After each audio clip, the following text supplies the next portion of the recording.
The Overcoat by Nikolai Gogol.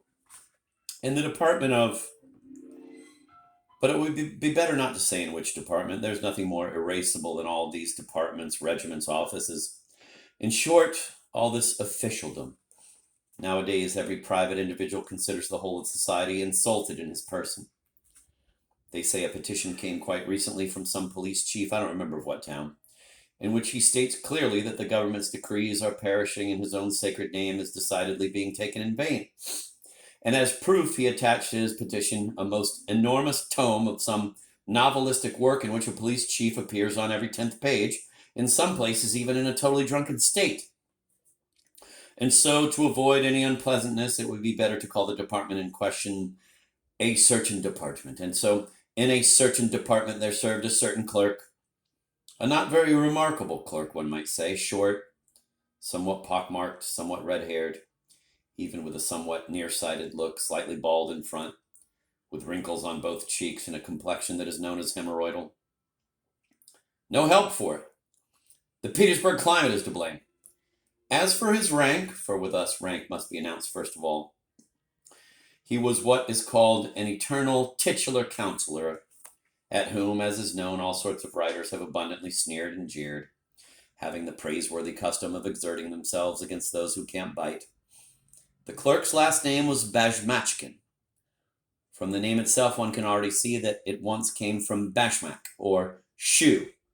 But when, at what time, and in what way it came from Bashmak, none of that is known. His father, his grandfather, even his brother-in-law, and absolutely all the Bashmachkins went around in boots, merely having them resold 3 times a year. His name was Akaky Akakievich.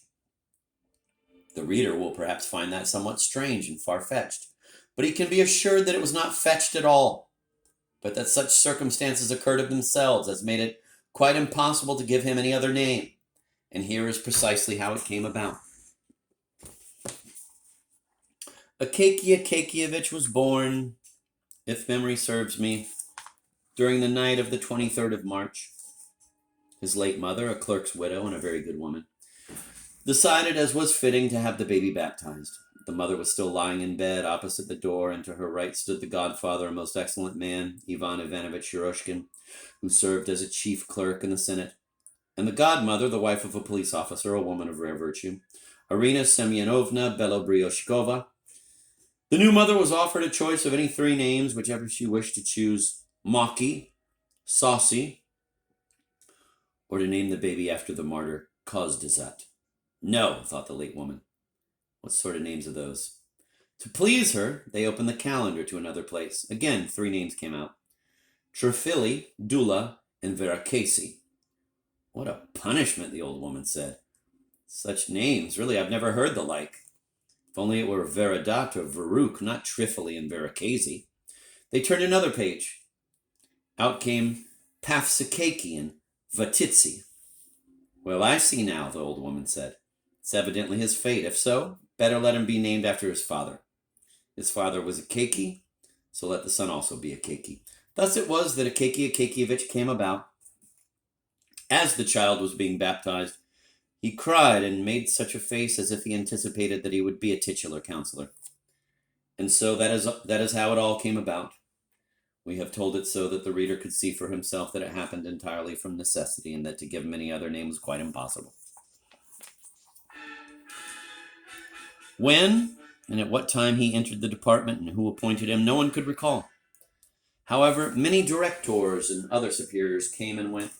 He was always to be seen in one and the same place, in the same position, in the same capacity as the same copying clerk, so that after a while they became convinced that he must simply have been born into the world ready-made, in a uniform, with a balding head. In the department he was shown no respect at all. The caretakers not only did not rise from their places when he passed, but did not even look at him, as if a mere fly had flown through the reception room. His superiors treated him somehow with cold despotism. Some chief clerk's assistant simply shoved papers under his nose without even saying, "Copy them," or "Here's a nice interesting little case," or something pleasant, as is customary in well-bred offices. And he took them, looking only at the papers, without regarding the one who put them there, or whether he had the right to do so. He took them and immediately settled down to copying them. The young clerks poked fun at him and cracked jokes, to the extent that office wit aloud told right in front of him various stories they had made up about him, about his landlady, a 70-year-old crony, saying that she beat him, asking when their wedding was to be, dumping torn up paper over his head and calling it snow. But not one word of response came from Akakievich, as if no one was there. It did not even affect the work he did. Amidst all this pestering, he made not a single error in his copy.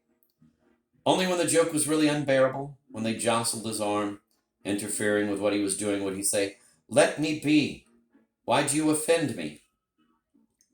And there was something strange in the words and in the voice in which they were uttered. Something sounded in it so conducive to pity that one recently appointed young man who, following the example of the others, had first allowed himself to make fun of him, suddenly stopped as if transfixed. And from then on, everything seemed changed before him and acquired a different look. Some unnatural power pushed him away from his comrades, whose acquaintance he had made, thinking them decent, well-mannered men. And long afterwards, in moments of the greatest merriment, there would rise before him the figure of the little clerk, with the balding brow, uttering his penetrating words, "Let me be. Why do you offend me?" And in these penetrating words rang other words, "I am your brother." And the poor young man would bury his face in his hands. And many a time in his life he shuddered to see how much inhumanity there is in man, how much savage coarseness is concealed in refined, cultivated manners. And God, even in a man the world regards as noble and honorable,